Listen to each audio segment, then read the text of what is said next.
أنا ما بدي زينه بصراحة تزيين كتير مشان ما زيد كريمة وزبدة وهيك شغلات، هيك عشاء على الخفيف بس ينبسطوا فيه الأولاد. آخر شي بس رح أحط أنا رشة سكر بودرة هيك تعطي منظر إنه عم بتلج الدنيا. وصحة وهنا إن شاء الله كل عام وأنتم بألف خير يا رب، سنة جديدة حلوة على الجميع. أطيب وأسهل وأريح كيك شوكولا ممكن تعملوه بحياتكم، كتير بسيط وكتير سهل، ب10 دقايق رح يكون خالص. تعالوا نعمله مع بعض.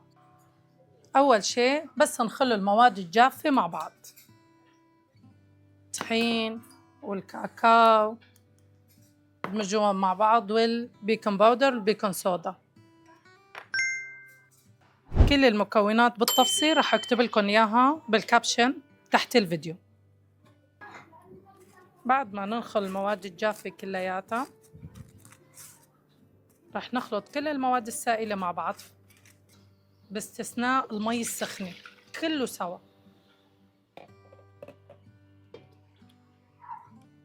والفانيلا والسكر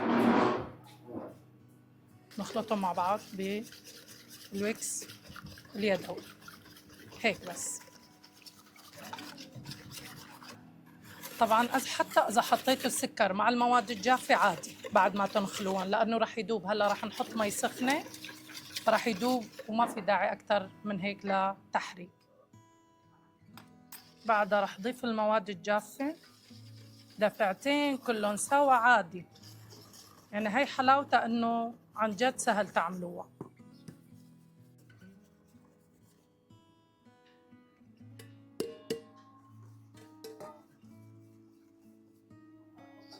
منحركهم حتى يندمجوا مع بعض.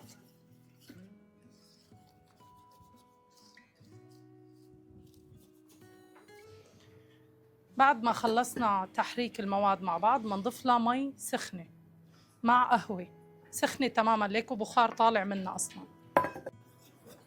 هيك رح يدوب حتى السكر على حرارة هاي المي، لهيك ما بنخفقه كتير، يعني أموره تمام الكيك. هذا الخليط اللي عندي تقريبا بيطلع 800 جرام لكل قالب 26.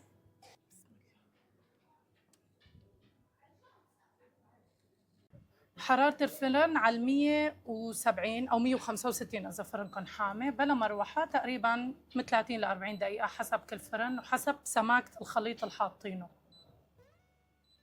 إذا كتير الخليط ممكن ياخد 50 دقيقة، بس أنا مرفعته.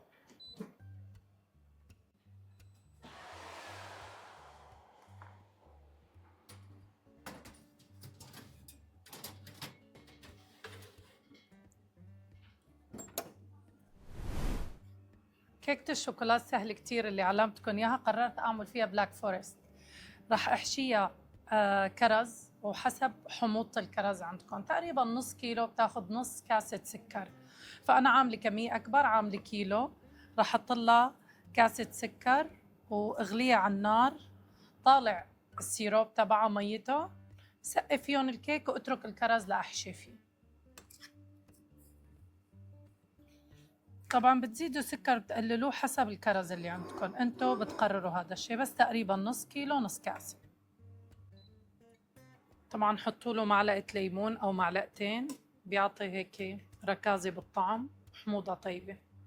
هلأ هيك رح صفي المي مشان سقي فيها الكيك وآخد الكرز اللي ضل.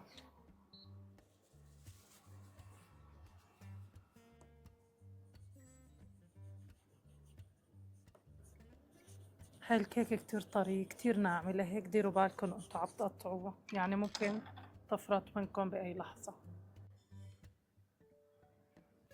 هلا مشان الكريمة رح احط كريمة خفق نص الجبنة، رح اعمل كريمة الجبنة، كريمة الخفق نص الجبنة مع سكر وفانيلا بس.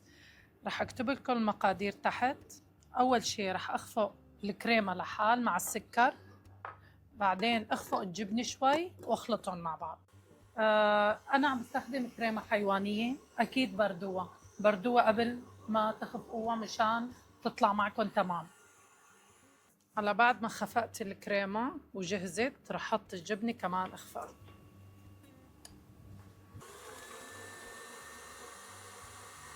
بس بدي اضربها ضربة سريعة بس، ما بدي اياها ترخي انا الكريمة، لانه بدي احشي فيها ويكون قوامها شوي تقيل. هذا القوام يلي بدي اوصله بكريمة الجبنة هيك.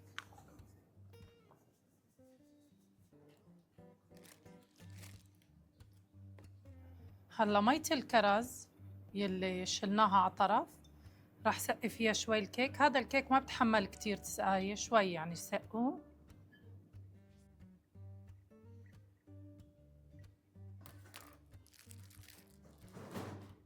هذا راح احط طبقة بسيطة من كريمة الجبنة.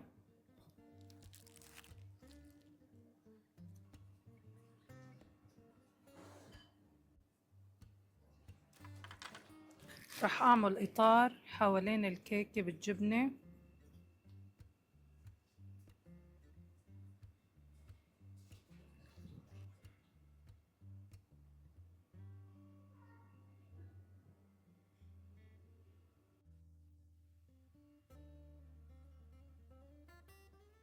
كمية الكرز شقد انتو بتحبوا. بعدين شوية كريمة مجا هيك مع الكرز.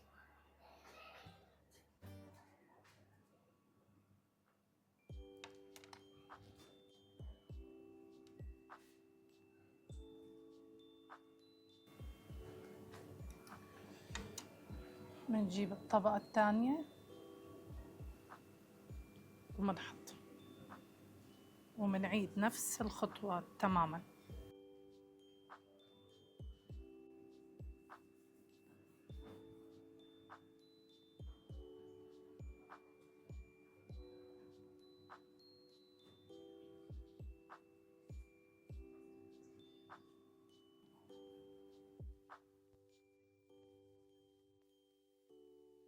هيك بنكون خلصنا تطبيق الكيك.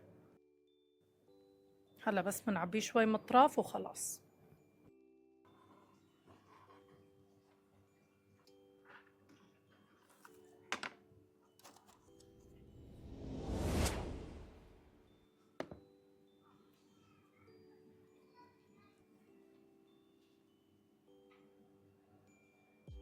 انا ما بدي زينه بصراحة تزيين كتير، مشان ما زيد كريمة وزبدة وهيك شغلات، هيك عشاء على الخفيف بس ينبسطوا فيه الأولاد.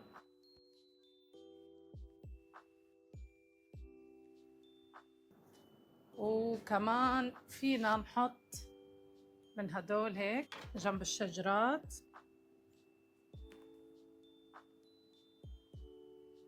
ممكن نحط وحدة تحت كمان أو تنتين، هو عملتهم قياسات مختلفة أنا.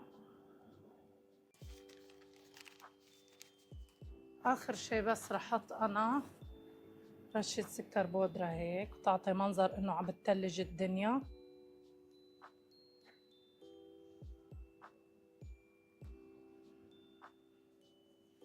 وصحة وهنا إن شاء الله، كل عام وأنتم بألف خير يا رب، سنة جديدة حلوة على الجميع.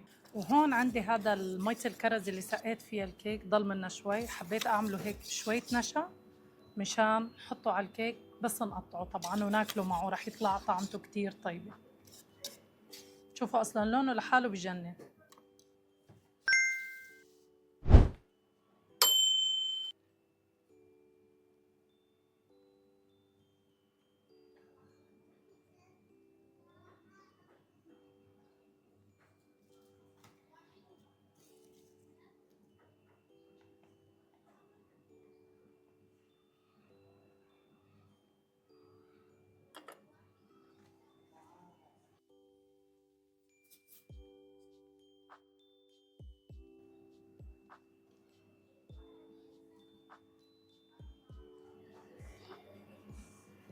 اللي بحب الحامض مع الحلو بحب نكهة الجبنة، أكيد أكيد لازم يعمل هاي الكيكة.